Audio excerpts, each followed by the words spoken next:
Hi everyone, welcome to Nishta Ias. So we are in the day 6 of Prelims Express. So in day 1 we covered about ancient history few parts, and day 2 also we covered ancient history few parts.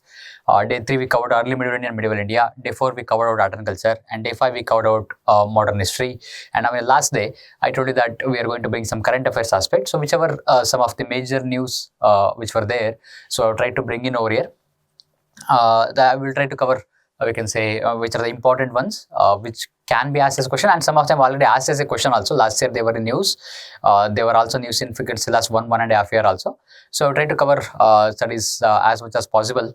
So maybe we will see that one. So we will try to understand in a simple manner. So I'm not going to go very deeper into this topic, just the basic things about these current affairs. We don't have to do PhD about the current affairs topics. We just have to know what exactly that is in news. Maybe I will include a little bit of historical part of some of the things which were in news. Okay, so let's start. The first topic that we can talk about, that is, there was one lake that was in news because one festival is celebrated in Tamil Nadu. Tamil Nadu government celebrated festival is called as Adi Tiruvathirai festival, and that is where this particular lake was in the Chola Gangam lake. So in Gangekonda Cholapuram, it is in Tamil Nadu. So we know Gangekonda Cholapuram related to, we can say, Cholas. Particularly we can talk about the Rajendra Chola. Okay, and this festival commemorates 1,000 years of, we can say, Rajendra Chola invading, we can, Southeast Asia, as well as, we can say, building of this Gangekonda Cholapuram temple also. So that is the reason last year they asked about Rajendra Chola as a question also, especially in 2025 prelims we can talk about. And in the same way, this lake was also in news. Sometimes the themes can get repeated, and that is the reason I'm covering this one. The Chola Gangam lake, it is called as, we know Rajendra Chola also defeated the Pala ruler Mahipala, right? So according to legends, according to, we can talk about some of the inscriptions, we can say, according to his conquest, one of the inscription we can talk about Tiruvalangadu copper plate inscription. It mentions the conquest of Rajendra, one of the Cholas, the royal Cholas we are talking about. The Chola Gangam lake, they say that when the water was brought from Ganga river and poured into this particular lake. So this was in news. It's also recognized as the largest ancient man-made lake in India, also called as Ponneri Lake, also called as Golden Lake. So this was in news. Chola Gangam lake related to Rajendra Chola one. Okay, and at the same time we can talk about the Adi Tiruvathirai festival. That was also in news. That is the first topic. Very simple. I'm going to keep it very, we can say, to the point. I'm not going to go much deeper. You just have to know what the topic is. That is enough for current affairs, we can say. And of course, UNESCO World Heritage Sites. UPSC is one of the favorite topics. Keeps on asking. They asked about one question like 2023. Which of the following were declared as, we can say, UNESCO World Heritage Site? And now, 44th UNESCO World Heritage Site, that is, we can say, Maratha military landscapes. 12 forts have been categorized into one site, we can say, UNESCO World Heritage Site. That is 11 forts in Maharashtra, 1 fort in Tamil Nadu. That 1 fort in Tamil Nadu is Jinji Fort, that's in Tamil Nadu. So rest of the 11 forts, all of them are in Maharashtra, like Sindhudurga, Vijayadurga, Kanderi, Panhala, Pratapgarh, okay, Raigad, Rajgarh, Lohgarh, Shivneri, Salher. Okay, so all these forts have been designated as 44th UNESCO World Heritage Site. Okay, so it's the latest addition, we can say. And then again, next one we're coming into, and that is Lucknow city. Of course, United Nations Creative Cities Network. Now Lucknow added as a gastronomy, and the Creative Cities Network of UNESCO, we can talk about, it's the second city, especially in terms of gastronomy, after Hyderabad. We know Hyderabad is known for food. In the same way, Lucknow is also known for great foods, we can talk about. So that is Creative Cities of Gastronomy. And a little bit history about Lucknow. Now Lucknow became the capital of, we can say, this Awadh kingdom. Okay, so Awadh capital initially was, we can talk about, I think Faizpur were there, later Ayodhya was also, later he shifted to Lucknow in 1775. And then again, Lucknow is also called as a Constantinople of the East, because it is a center of, we can talk about, food, center of fine arts, music, as well as poetry. So this was the one city recently got added to United Nations Creative Cities of Gastronomy. But let's talk about UNESCO. I think World Heritage City people knowing about. Now UNESCO Creative Cities Network was created in 2004.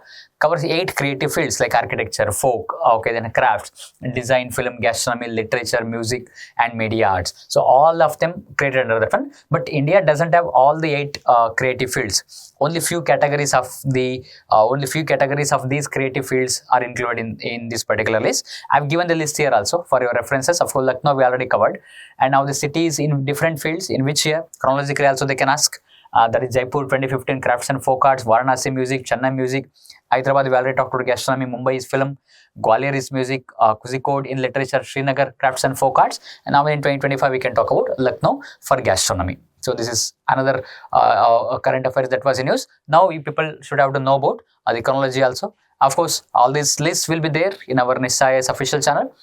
Please go and download there itself only. Okay. So then Gundaram inscription, again it is from Telangana in Brahmi script, that is we can say one of the forest ranges, that is Gundaram Reserve Forest region. That's where it has been found. It talks about the Shatavahanas as well as one of the contemporary dynasties of Shatavahanas, that is Chittur dynasty. Okay, Chittur dynasty was one of the contemporaries of Shatavahanas. That we can talk about the post-Maurya's time period. So this is the post-Maurya's time period. So this is Gundaram inscription that is recently discovered. So that is suggests some kind of alliance between these dynasties, Shatavahanas as well as Chittur dynasties. So this was in news. Gundaram inscription. Okay, then again Lucknow Creative Cities Network. Then again Chola Gangam Lake. Okay, 44th UNESCO World Heritage Site. And then again Memory of the World Register. Again UNESCO. Okay, and this Memory of World Register launched way back in 1992. Okay, recently from India, that we can say Natya Shastra, as well as we can talk about Bhagavad Gita. They got added to this Memory of World Register. Other lists are also there. I have compiled other lists also. Okay, now which the agency to coordinate with this Memory of World Register is that one? That India's nodal agency is Indira Gandhi National Center for Arts since 2014. And now, particularly, Natya Shastra we can talk about. Bhagavad Gita we know, basic details everybody will be knowing about. I'm just sticking to Natya Shastra. It is written by Bharata Muni in Sanskrit, goes back to 2nd century BC, sometimes also referred to as the 5th Veda, where the rules and regulation of the classical dances, we can talk about Bharatnatyam, any classical dances you can take, that rules and regulations goes back to this Natya Shastra. Now it has been added into Memory of the World Register, Natya Shastra as well as Bhagavad Gita. Some more other lists from India, huge list is there. We can talk about the first NAM summit, some political also. It is not just cultural part of itself only. So we can say Ramcharitmanas is there, Panchtantra last year, we can talk about before last year. Okay, then again Sarvadilya Lokana, of course Bhagavad Gita as a Natya Shastra recently included. Tamil medical manuscripts. Okay, then again we can say one of the books commissioned by Akbar about the Timur lineage, that is the Tariki Kandani Taimuriya, Dutch East India Company's archives. Okay, then again Shiva manuscripts of Pondicherry, Gilgit, Maitreya Vyakarna, Abhinava Gupta, okay, Rigveda also. Okay, so all these are part of, we can say, the memory of the UNESCO World Register. So please go through this list. So I have given the year also, chronologically it has been given to, for Creative Cities Network also, for this one also. Please go through this one, and they might ask this one or two also. Okay, so all the knowledge is being compiled here. You people just have to go and revise this as many times as possible. Okay, so now Pipavav relics, they were supposed to be, we can say, auctioned in Hong Kong, but Indian government succeeded in stopping that particular auction and returned the Pipavav relics. What is Pipavav relics? Of course, it related to ancient Kapilavastu in UP, and that is related to Buddhism. Okay, Pipavav relics related to Buddhism, we can say, Buddha's remains. Okay, so they were supposed to be auctioned off, and now that has been returned back to India. Okay, then we can talk about one more, that we can Sharda script. I will come to. It was in news, one of the ancient scripts we can talk about used in Kashmir, associated with the Kashmir Pandits, okay, associated with some of the Sharda temple complex within Kashmir, that is where it is developed, okay, a Sharda script. And then again, of course, based on the Brahmic family of scripts. And then again, this is a script that was used to write Sanskrit also initially. It developed by the time period of 8th and 9th centuries. So this was also in news. So sometimes we know, everybody knows of Brahmi script, Kharosthi, Greek and everything. The Brahmi script, Sharda script also, it was in news. So we have covered here. Okay, and then you can talk about INSV Kaundinya and Tankai method. So INSV Kaundinya is one of the ancient ships we can talk about. Tankai method is a ship construction method. What is the ship construction method? Instead of using nails, using that, we can say, stitching method, it will give the durability and flexibility.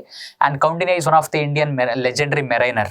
Okay, so it goes back to this 5th century we can talk about. Look at that one. The Indian naval sailing vessel Kaundinya, built using the Tankai method. Okay, so made its maiden voyage recently from Porbandar, Gujarat to Muscat in Oman, and it is based on a 5th century ship. Okay, and that painting is also there in Ajanta caves, and it is named after Kaundinya, one of the legendary Indian mariner who sailed across the Indian Ocean to Southeast Asia. So that is the ancient heritage with respect to that one. What is this Tankai method I told you? The Tankai method is, again, it is a very old technique of shipbuilding. So that is stitching method of it, which gives it flexibility as well as durability.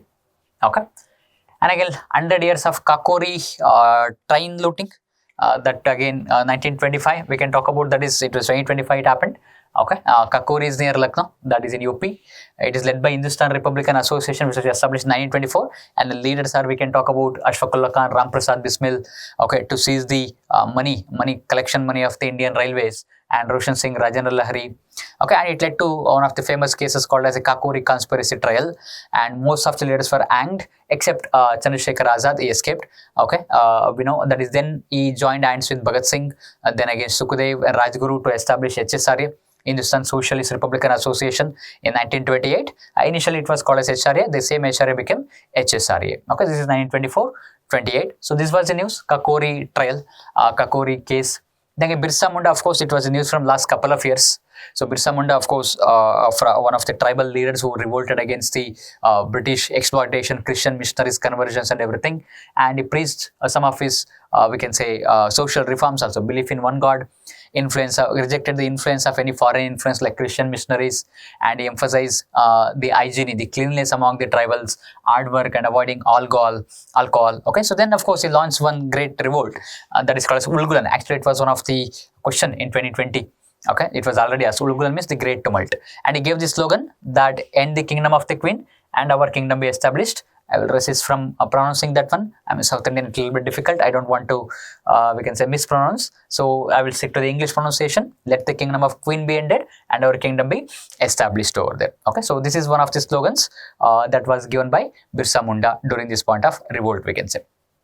Understood? Then Kailash Manas Sarovar Yatra. It was in news. Again, why it was in news? It is the first people-to-people contact between India and Chinese people, because India and China, of course, since that Galwan, we can say COVID times and everything, relationship was not that particularly great. Okay, and that is the reason it was in news. Now this yatra take place via two routes: Lipulek Pass as well as Natula Pass, and the pilgrimage to Mount Kailash Sarovar, the highest peak in Kailash range, as well as Lake Manas Sarovar, world's highest freshwater lake also in western Himalayan range. It is only for both Hindu, Jaina as well as Buddhist religions. Okay, now we are coming into Agamas, the next one.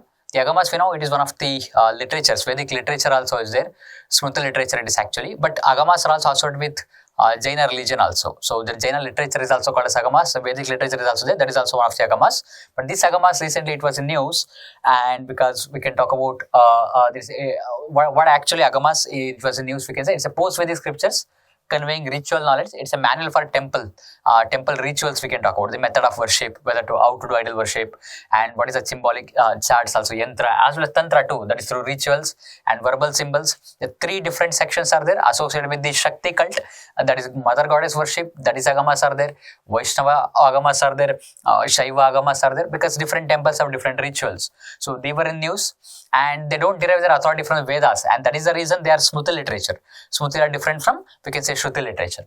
Okay, and some of the important Agamas we can say Ishvara Samhita, Narada Pancharatna, okay, Spanda Pradipika, okay, again Mahanirvana Tantra. So all of them are Agamas. So recently there were news with respect to one of the Supreme Court judgments related to this one. Okay, so this one more. Again, previously we talked about the Kailash Manas Sarovar Yatra that was in news, and then again now we are talking about the Agamas. Okay, and now Tulsidas was also, because 500 birth anniversary.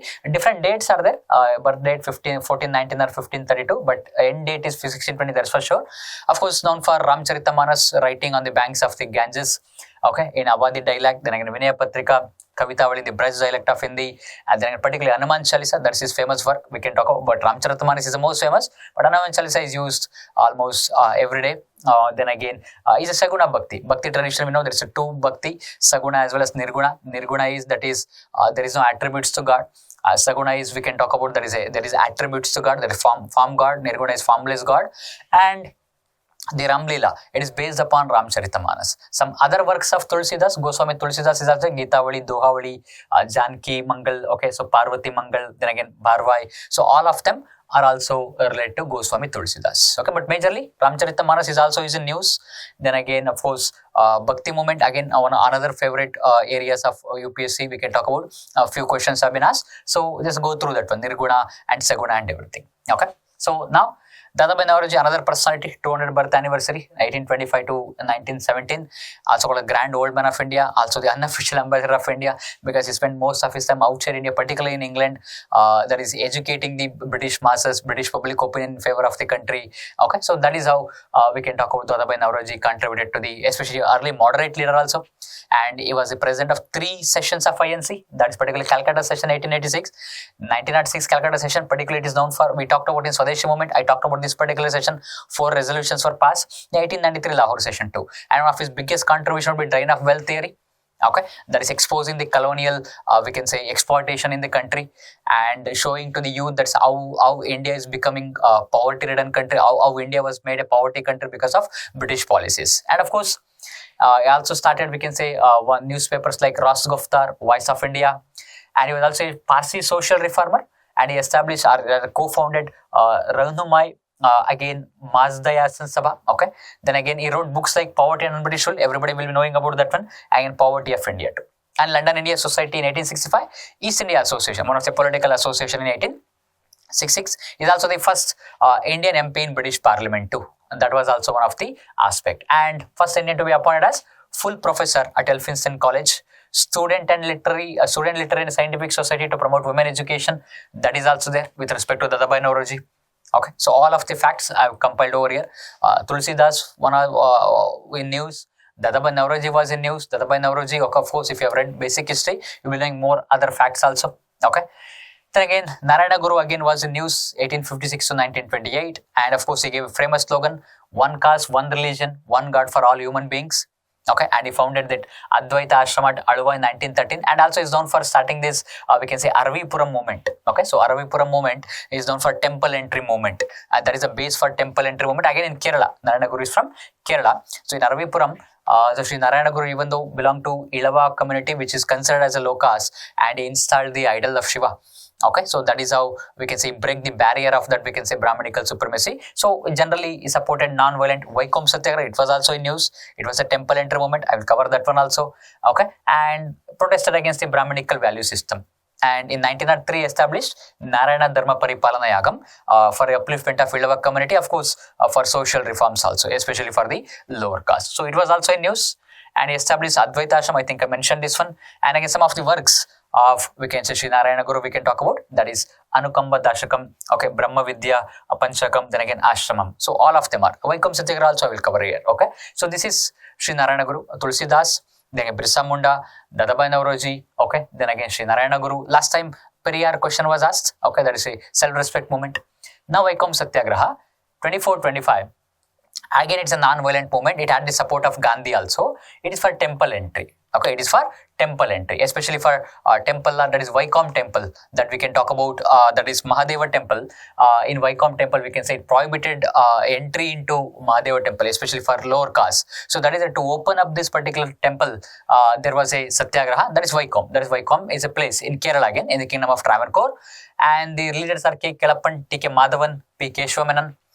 Gandhi also visited Vaikom. He gave support to that one. Okay, and there's some kind of a mixed results.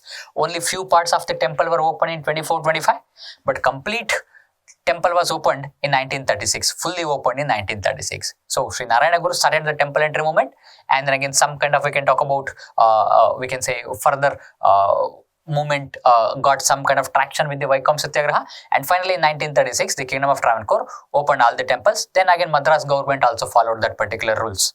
So this is related to Sri Narayana Guru as well as Vaikom Satyagraha. Okay, then again Arya Samaj, that is 150 years of Arya Samaj was in news, and particularly it was established in Bombay but became famous in Punjab and UP region. In 1875, of course, established. Dayanand Saraswati, Mula Shankar is from Gujarat. Okay, then again what it advocated, we can talk about Vedas as eternal and infallible. It means Vedas cannot fail. So that is what this, and also the famous slogan, go back to Vedas. And is another political slogan, India for Indians. Is the first person, Dayanand Saraswati is the first person to give the idea of, we can say, Swaraj. And what Arya Samaj talks about, against idolatry, that is the reason Nirguna. We talked about Saguna, that is Tulsidas. Arya Samaj, that is Nirguna, we can say. Again, we can say against rituals, against priesthood. And he believed that one world is no Maya, there is only Brahman. That is, there is God. Okay, attacked child marriages. Okay, then again, caste system based on, we can say, birth. Okay, almost social reforms we can talk about, and encourage intercaste marriages, again, widow remarriage as part of the Western sciences. And then we can talk about, we can say, social services during famines, social services during natural calamities. And he also wrote certain books. Okay, I will come to Shuddhi movement. Books like Satyartha Prakash in Hindi, Veda Bhashya Bhumika, that is also in Hindi. Now, what is Shuddhi movement? It is asking those who converted back to other religion from Hinduism to reconvert back to Hinduism, we can talk about. So, that is also one of the social reform movement that was started by Arya Samaj. So, it was also in news. Tulsidas was in news. Okay, some, we can say, Vaikam Satyagraha, that is also social reform movement. Then again, Arya Samaj social reforms, that was also in news. Okay, so make sure that you know. Last time they asked about Rajaram Mohan Rai, isn't right? 2025. Now they can just some kind of interrelation about Arya Samaj they can ask. Okay, so almost similar to Arya Samaj, except the part is that one Brahma Samaj that we can talk about. Rajaram Mohan Rai, he talks about Vedas are not infallible. They believe that Vedas can fail, but Arya Samaj says that Vedas cannot fail. But that doesn't mean blind belief in the Vedas. It also believes in, we can talk about the Western sciences also. Okay, they attack the child marriages, caste system. Sometimes these kind of things have some kind of religious sanctions during the ancient Vedic times, but it doesn't believe the blindly whatever that is written over there. Little bit of rationality to the ancient scriptures and everything. That is fair. Go back to Vedas. And politically, India for India. This is the one slogan. Now, there was a split happened in Arya Samaj in 1892 over the type of education system. The one group supported the education of only only boys. The other group supported the girls' education also, boys' education also. And this one, the Gurukula section that advocated the ancient system of Hindu education, that is Indian education system, only for boys. But that was led by Swami Shraddhananda. Then there's a college section led by Ansraj, as well as we can talk about Lajpat Rai. Now they supported spread of English education also. Those side is DAV schools, Dayanand Anglo Vedic schools for both boys also as well as girls also. So this is Arya Samaj we can talk about. The entire aspect about Arya Samaj we have discussed. So who established, what is the social reforms? Then again we can talk about the Arya Samaj split also we can say. And then again, another personality, it was in news, Shankaran Nair, again from Kerala. He was the president of INC session 1897 in Amaravati session. And he also fought a case against, we can say, Michael O'Dwyer. Who was Michael O'Dwyer? Don't get confused with Michael, we can say General Dayar. General Dayar is the person who ordered the shooting at Jallianwala Bagh. But who was the Lieutenant Governor of Punjab when Jallianwala Bagh happened? It was Michael O'Dwyer. Now, Shankaran Nair was also part of Viceroy Executive Council. He was the education minister actually, holding that education portfolio, especially from in 1915, and was secretary to Relay University Commission. That is many education committees. I think I gave the list of all the education committees. Relay University Commission was there, and of course, then again he was a judge also at Madras High Court. He was a member of the Indian Council of States, that is Rajya Sabha. Today Rajya Sabha, then it was Upper House. Then again he was a counselor to the Secretary of State for India in London also, especially from in 1920-21. And of course, he was the president of Central Committee to cooperate with Simon Commission. The Central Committee was established because most of the, we can talk about the political parties were boycotting, but he was a government servant. So there was a Central Committee for Simon Commission to coordinate with the Simon Commission, to negotiate with Simon Commission. That was established by Irwin. So he was the president of the Central Committee of Simon Commission negotiation. So this is C. Shankaran Nair, also called as Sir Chetturu Shankaran Nair. So this was another personality that we have discussed. Okay. Then Kumbh Mela, of course, it was in news, but no question was asked last year, but maybe we can expect this year. Of course, Kumbh Mela happens every 4 years in 4 places, but in a place, of course, every 12 years. At each site, once in 12 years, but Kumbh Mela happens every 4 years across all the sites, but in one site after every 12 years. And why it happens? It is correlated with the partial or full revolution of Jupiter also. Which are the 4 places? Of course, Prayagraj recently that is held, then Nasik, Haridwar as well as Ujjain. These are the 4 places where Kumbh Mela happens. And this Kumbh Mela, I think it goes back to Puranas only. The particular place, why these places only? According to Puranas, these 4 sites received that Amrita, that is we can say nectar, that is holy nectar, divine nectar during the Samudra Mantana, that is we can say churning of the ocean of milk. And this Kumbh Mela is also part of UNESCO representative list of intangible cultural heritage of humanity. That is also there. I think UNESCO list of intangible cultural heritage, one question was also asked in Manipuri Sankirtana way back in 2017. Okay, so that is the reason people should be knowing about whichever that is in news, art and culture. Of course, most of the history, whatever the current affairs will be, it related to art and culture only. So consider it as a kind of an art and culture only. So that's Kumbh Mela, that was in news. Then Pushkar Kumbh was also in news, or Badrinath in UK, also occurring every 12 years when Jupiter enters Gemini. Okay, so this was also in news. So two Kumbh, one is the major Kumbh Mela, other one is Pushkar Kumbh. Pushkar Kumbh is in Badrinath, that is in Uttarakhand. Okay, then again universities were in news. Takshila is the oldest university established by Kumaragupta, right?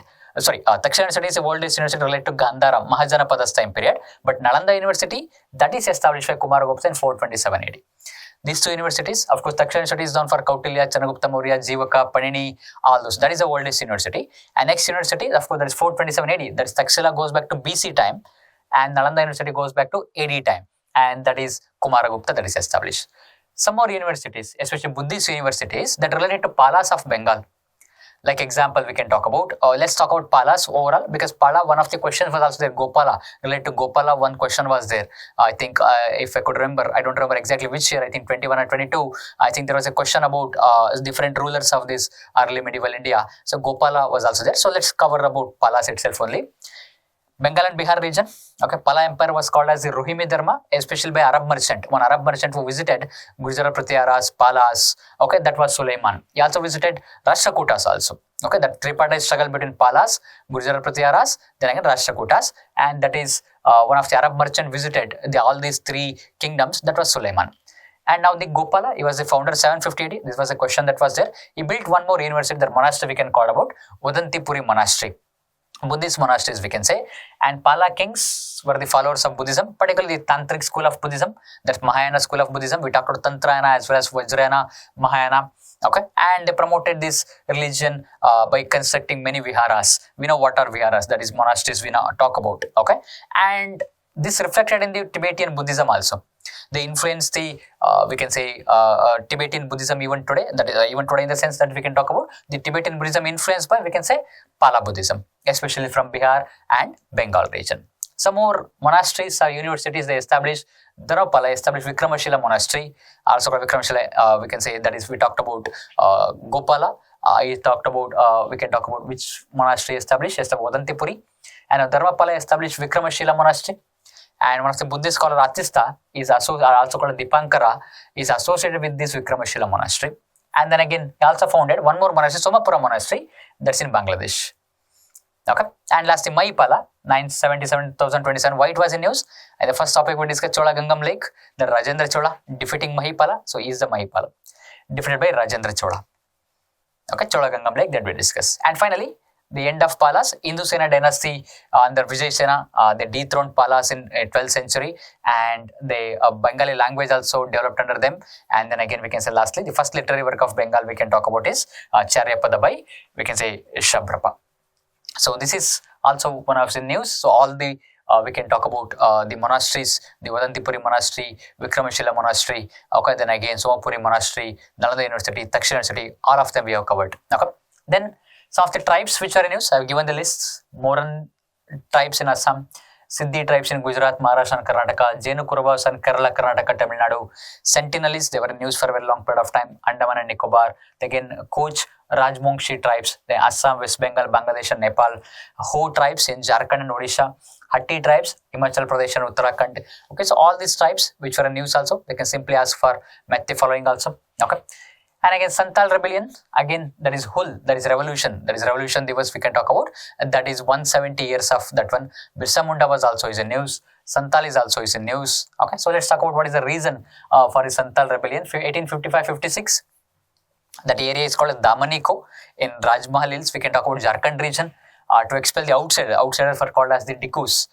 And the principal leaders of this this particular we can talk about rebellion is that one, Sidhu or Sido, Kanhu, Chand, Bhairav. Causes very simple: colonial exploitation. Sometimes we can talk about the exploitation by the polices, taking away their property, disposition of property, extortion by police and courts, high interest rate by money lenders particularly, personal abuses, and then we can say loans, that especially the money lenders charging 50 to 500% we can say interest. Okay, so this is we can talk about Santals 1855-56. Now what happened? Of course, the British mobilized military, many people got killed. Of course, violence always met with violence. And lastly, what happened? Their area, the Santal area, was restricted to the outsiders because they recognize Santals are very fearful about protecting their areas. And that is the reason Santal Paragana Tenancy Act of 1876 was passed and recognized the distinctiveness of Santal culture, made as a separate administrative unit and called as Santal Paraganas, and is restricted any transfer of land from Santals to outsiders we can talk about. So this was also in news, 170 years we can talk about. So these are major news that I felt like could be covered. So I covered everything. So hopefully you enjoyed this Prelims Express. So I personally enjoyed it. Okay, so all the 6 days we have perfectly divided. Yes, compared to other sessions, I think it's pretty longer sessions of mine. So maybe today's session is the shortest, I would say. So that is ancient 2 classes, medieval 1 class, modern 1 class, art and culture 1 class, then current affairs 1 class we have covered over there. Okay, so again PPTs will be there in our Nishta Ias official Telegram channel. Please go and download over there. It will be uploaded at 1 o'clock. Okay, so thank you so much. See you soon.